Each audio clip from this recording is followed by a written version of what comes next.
tanana ritanana tanana ritanana tum tanana ritanana ritanana ritanana ritanana tum tanana ritanana tum tanana ritanana.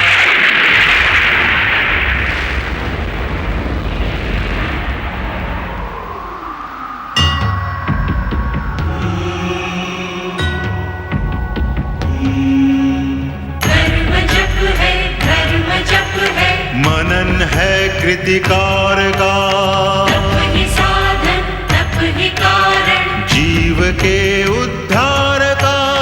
व्रत है तृप्ति व्रत है निष्ठा, दर्श है ओंकार का, दर्श है ओंकार का।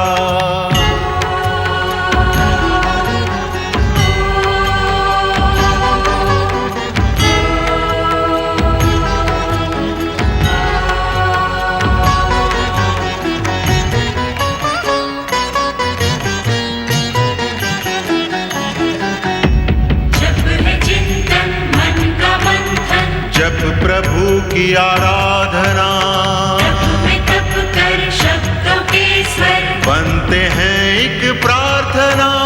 व्रत का नियम दे के संयम, पूर्ण करता कामना, पूर्ण करता कामना।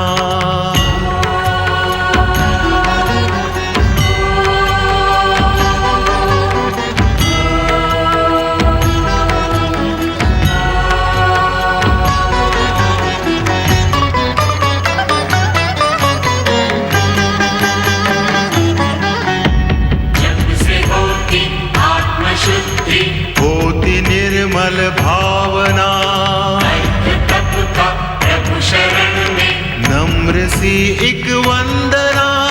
व्रत के तप से निकट आए, कष्ट ना कोई यातना, कष्ट ना कोई यातना।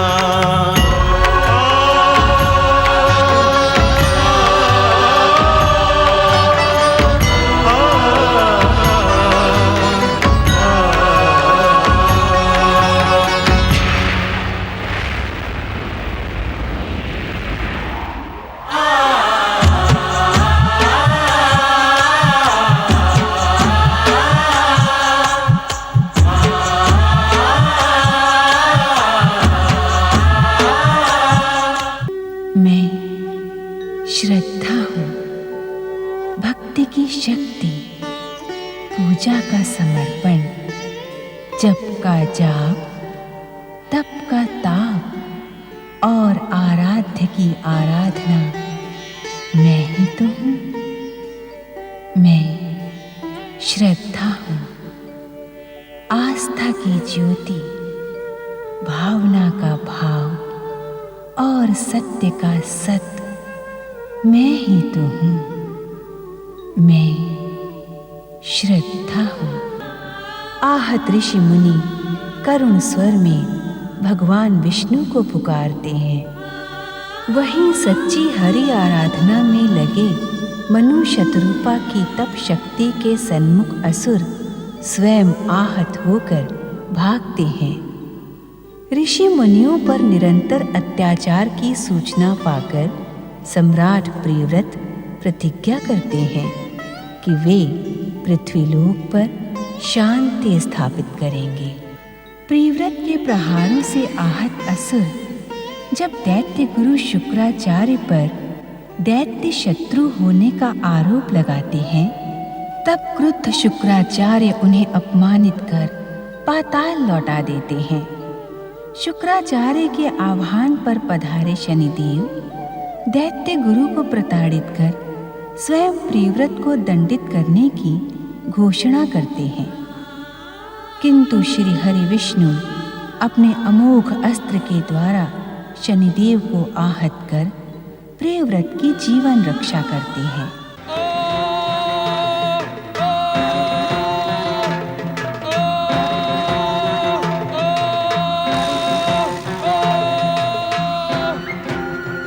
मस्तक को थामे शनिदेव।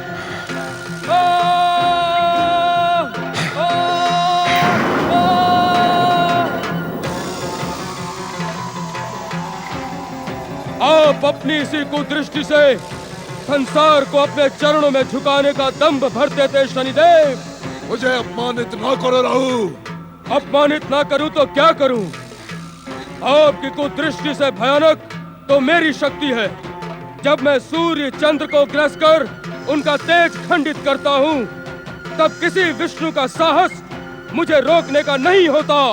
राहु! उच्च स्वर में चिल्लाना मुझे भी आता है शनिदेव। दैत्य गुरु शुक्राचार्य के पश्चात आपका भी अहंकार ध्वस्त हो गया। अब मैं दैत्य शत्रुओं को स्वयं समय आने पर दंडित करूंगा। तुम क्या अपने कटे हुए मस्तक से अस्त्र चलाओगे राहु? जाएं अपने पिता सूर्यदेव से जाकर पूछें कि राहु का कटा हुआ मस्तक कहां-कहां से अस्त्र चलाने में सक्षम है। ये कार्य यदि मात्र मैं करता तो। पुत्र शनि, जगदीश्वर भगवान विष्णु के भक्तों से शत्रुता करके तुम अपने सर्वनाश को निमंत्रण दे रहे हो। मुझे आपके परामर्श की आवश्यकता नहीं है सूर्यदेव। पुत्र शनि, मैं तुम्हारा पिता हूं, तुम्हारा परम हितैषी हूं। पुत्र, तुम राहु जैसे कुटिल, प्रवंचक तथा पिता के शत्रुओं को मित्र बनाकर अपनी कीर्ति और यश का नाश कर रहे हो। सावधान सूर्य, यदि तुमने मुझ पर आक्षेप किया तो मैं तुम्हारी कीर्ति और यश का नाश कर दूंगा। तू क्या मेरी कीर्ति और यश का नाश करेगा प्रवंचक? मेरा तेज क्षण मात्र में तुझे भस्म कर सकता है। वो तो मैं तेरे अमृत पान की मर्यादा रखने के कारण तुझे क्षमा कर देता हूं।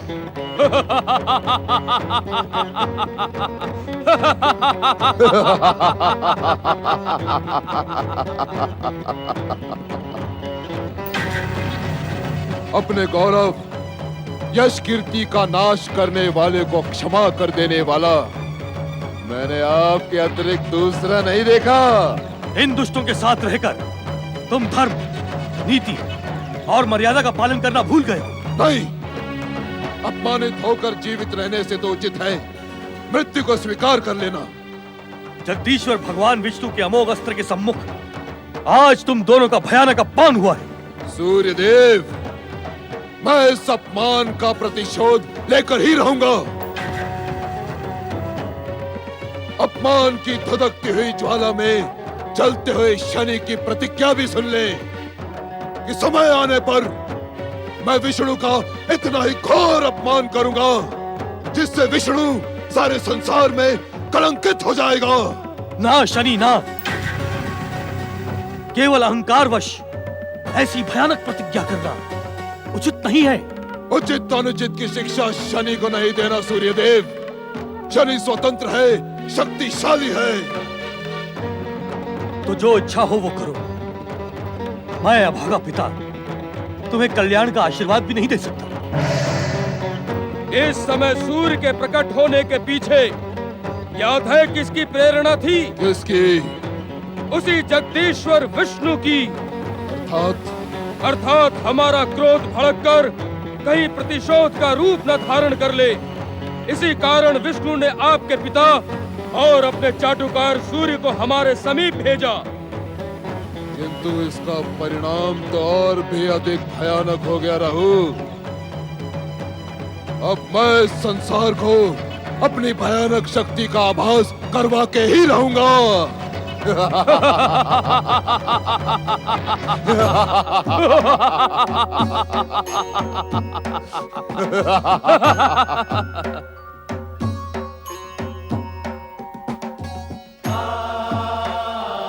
पति परमेश्वराय नमो नमः। भृगुपुत्र शुक्राचार्य की विनती सुने कैलाशपति। भगवान कैलाशपति तथा माता पार्वती की शांत। हमारे बिना बुलाए यहाँ आने का प्रयोजन क्या है भृगुपुत्र? मैंने अपने महान पिता महर्षि भृगु की आज्ञा के अनुसार आपको अपना आराध्य स्वीकार किया है। यह असत्य है शुक्राचार्य। तुमने सच्चे मन से हमें अपना आराध्य स्वीकार नहीं किया है। ये आप क्या कह रहे हैं कैलाशपति? सत्य कह रहा हूं। इसके एक नहीं अनेक कारण हैं। तनिक स्पष्ट करें महेश्वर। सुने शुक्राचार्य, सर्वप्रथम कारण तो यह है कि जो भक्त अपनी भक्ति की घोषणा करता है वो सदा हमारी दृष्टि में संदेहास्पद बना रहता है। भक्ति की घोषणा? हाँ शुक्राचार्य, अनेक भक्त हमारे चित्रों, हमारी मूर्तियों को अपने प्रासादों में स्थापित कर, हमारे लघु चित्रों को अपने शरीर में धारण कर, भभूत मल कर हमारी परम भक्ति का भ्रम उत्पन्न करते हैं। इस सत्य से तो अब तक मैं भी अपरिचित थी स्वामी। वस्तुतः उनके स्वांग में भक्ति के स्थान पर अहंकार की संतुष्टि ही प्रमुख रहती है। भक्ति और अहंकार तो दो विपरीत तत्व है महेश्वर। अपनी स्वार्थ सिद्धि के लिए अनेक व्यक्ति इन दोनों विपरीत तत्वों का प्रयोग एक साथ करने में भी भयभीत नहीं होते। स्वामी, आप सृष्टि के समस्त कारणों के भी कारण हैं। आपकी गूढ़ भाषा तथा संकेतों को समझना असंभव है। तनिक सरलता से अपना कथन स्पष्ट करें। नियंता ने अभी तक किसी ऐसे गूढ़ संकेतों अथवा भाषा का निर्माण ही नहीं किया जो तुम्हारी बुद्धि से परे हो देवी पार्वती। किंतु किसी व्याख्या को आपके श्रीमुख से सुनने का सौभाग्य भला मैं कैसे छोड़ दूं? हम तुम्हारे स्वभाव से अपरिचित नहीं है देवी पार्वती। तो मेरे पूछने से पूर्व ही मुझे बताएं कि भक्ति और अहंकार का प्रयोग एक साथ कौन करता है? इसका एक प्रमाण तो दैत्य गुरु शुक्राचार्य के रूप में हमारे सम्मुख ही खड़े हैं। भोलेनाथ, इस परम सत्य को सुनकर चकित न हो दैत्य गुरु। अहंकार संतुष्टि के लिए आप जैसे व्यक्ति भक्ति को ही साधन बना लेते हैं।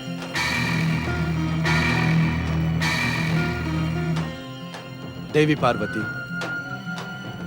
इनके प्रासादों में हमारी मूर्ति जितनी विशाल होगी, चित्र जितना सुंदर होगा, घोषणा जितनी तीव्र होगी, भक्ति से उपजा इनका अहंकार उतना ही अधिक संतुष्ट होगा। हाँ स्वामी, अहंकार को मन की संतुष्टि से अधिक दूसरे की प्रतिक्रिया देखने में आनंद प्राप्त होता है। हाँ देवी पार्वती, जब लोग इनके द्वारा स्थापित मूर्ति, चित्र अथवा इनकी भक्ति की प्रशंसा करते हैं, तब इनका अहंकार संतुष्ट होता है, आनंदित होता है। ये सत्य नहीं है कैलाशपति। हमने सच्चे मन से आपको अपना आराध्य स्वीकार किया है। यदि यह सत्य होता तो तुम हमारे आदेश की परामर्श कहकर अवहेलना नहीं करते शुक्राचार्य। सत्य तो यह है भोलेनाथ कि आपके आदेश के पश्चात भी हमारे मित्र शनिदेव और राहु ने हमें पाताल लोक जाने को विवश कर दिया था। शुक्राचार्य, यदि तुम कुसंगति और स्वार्थी मित्रों के कारण विवश होते रहे तो तुम्हें दैत्य गुरु कहलाने का क्या अधिकार है?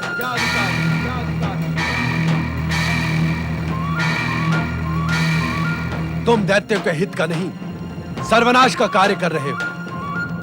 अब जब तक तुम्हारे मन में हमारी सच्ची भक्ति जागृत न हो, तब तक कैलाश आने का कष्ट न करना।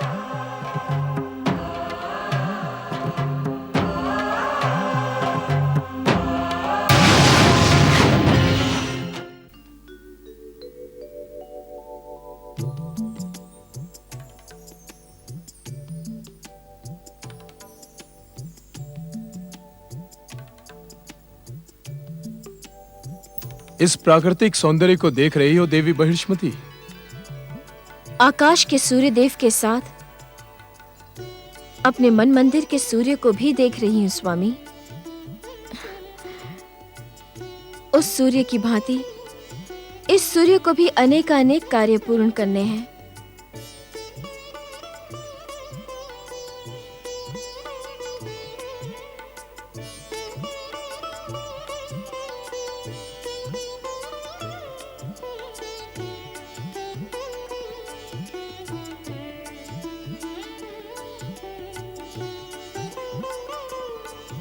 ये क्या? ये अंधकार क्यों? यदि अंधकार न होगा तो रजनी का सौंदर्य कैसे व्यक्त होगा? अंधकार से सौंदर्य का कैसा संबंध? संबंध है स्वामी। यदि अंधकार न होगा तो सौंदर्य भी नहीं होगा। अर्थात सौंदर्य का जन्म ही गहन अंधकार के मध्य होता है। तुम परिहास कर रही हो देवी। ये परिहास नहीं, सत्य है प्रिय। कवि के गहन अचेतन में कविता का जन्म होता है, एक चित्र का जन्म होता है, चित्रकार के हृदय की अटल गहराइयों में समाधि का जन्म, भक्ति का जन्म, ध्यान का जन्म, ये सब भी तो गहन अंधकार के मध्य ही होते हैं। एक बीज फूटता है तो भूमि के भीतर गहन अंधकार के मध्य। तुम तो दार्शनिकों की भाषा बोल रही हो। ऐसी भाषा सुनकर आनंद आ गया।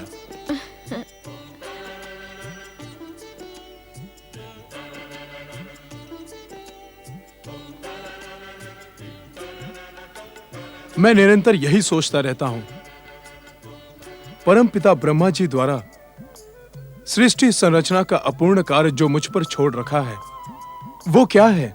आपको पृथ्वी लोक और समुद्र की सीमाओं की पुनर्रचना करनी है। स्वयं देवऋषि नारद ने बार बार इसका उल्लेख किया था। पृथ्वी की सीमाएं तो समुद्र से जुड़ी हैं। उसकी पुनर्रचना किस प्रकार की जा सकती है?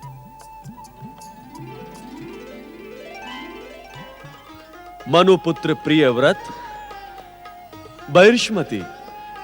परमपिता प्रणाम।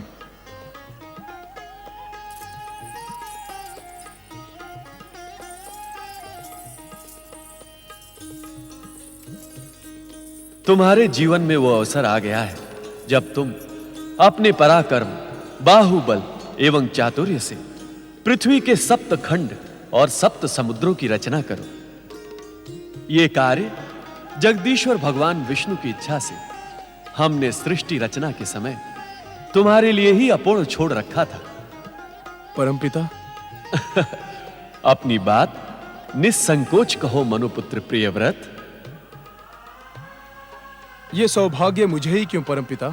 तुम्हारे जन्म के पूर्व ही तुम्हारे माता पिता के श्रेष्ठ धार्मिक संस्कारों के कारण ही ये महान कार्य तुम्हारे लिए निश्चित किया गया था। अहो अहो परमपिता, मैं धन्य हो गया। प्रियव्रत, तुम्हारे इस महान कार्य में देव शिल्पी तथा देवी बहिर्ष्मति के पिता विश्वकर्मा जी तुम्हारी अद्भुत सहायता करेंगे। तुम दोनों पूर्ण आस्था से देव शिल्पी का आवाहन करो। पुनः आपके दर्शन पाकर मैं धन्य हुआ। आपकी आज्ञा पूर्ण करना मेरा धर्म एवं प्रथम कर्तव्य है। तुम दोनों का कल्याण हो।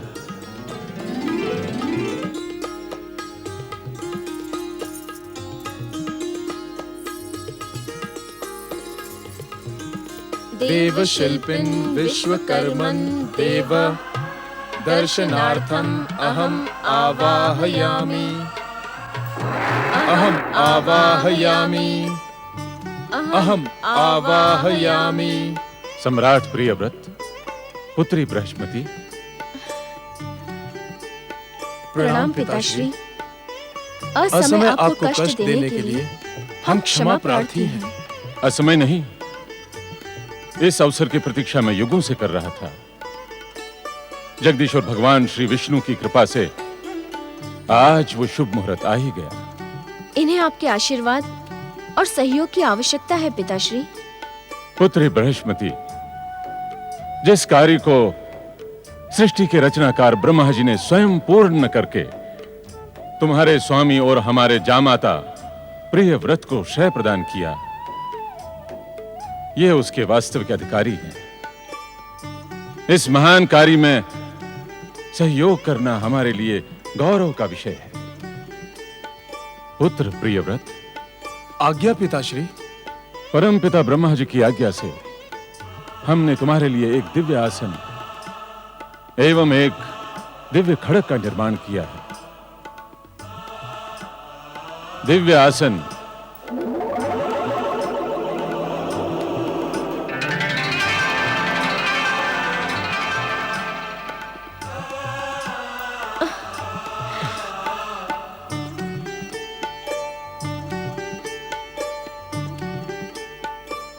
दिव्य खड़क, सम्राट प्रियव्रत, ये दिव्य आसन मैं तुम्हें प्रदान करता हूं। प्रियव्रत, ये दिव्य खड़क भी ग्रहण करो। लो, और परमपिता ब्रह्मा जी के द्वारा सौंपा हुआ यह कार्य पूर्ण करो।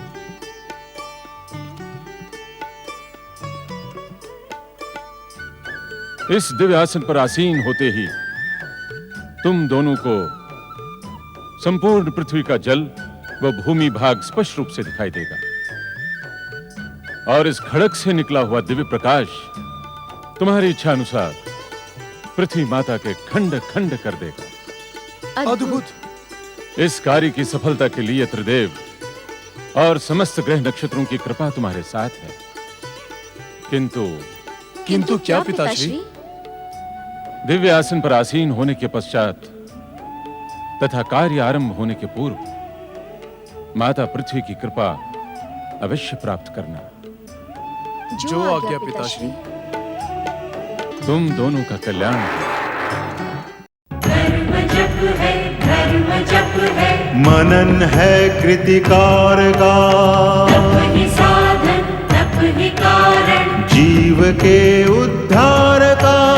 व्रत है तृप्ति, व्रत है निष्ठा, दर्श है ओंकार का, दर्श है ओंकार का।